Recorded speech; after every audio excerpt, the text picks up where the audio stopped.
Well, it's after a long time that I've come back to books. Thanks to the Netflix and Hotstars of the world, I've been away from my true love. Well, and the book that has actually caught my attention and brought me back to my love is Masih Alinejad's The Wind in My Hair, My Fight for Freedom in Modern Iran. This is published by Hachette. I got this book just yesterday and I've not been able to put it down until I finished it. So this is, I'll just read a little from the back cover. As a teenager, Masih was arrested for political activism and discovered she was pregnant while in police custody. She was released and married quickly, following her husband to Tehran, where she was served divorce papers. Masih spent 9 years struggling to regain custody of her beloved son and remains in forced exile from her homeland. Well, Masih is a journalist, and this is the story of Masih as a child who always questioned and growing into a teenager, going on to bigger cities and finally to Tehran to become a journalist, and how she has always faced discrimination at every step of her life, and how it has made her belief in freedom of women and freedom of choice more strong. Well, she has always asserted that women have to be given a choice to decide, choice of expression. And I read a small portion where she talks about hijab, which she thinks is being used as a sign of repression.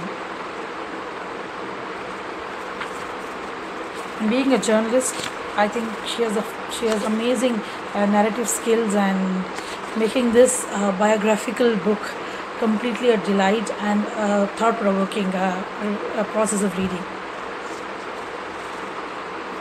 Well, I'm reading the extract or an excerpt. I was raised in the Islamic Republic and had known no other political system, and yet I and millions of women like me detested the humiliation of compulsory hijab laws.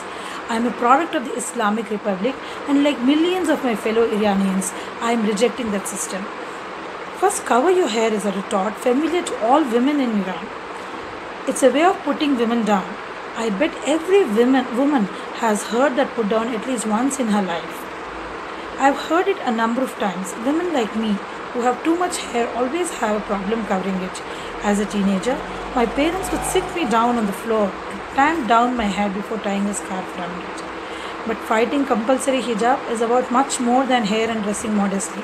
Just as Rosa Parks refusing to give her seat to a white man on a bus in Montgomery, Alabama in 1955 was about more than unjust seating policy.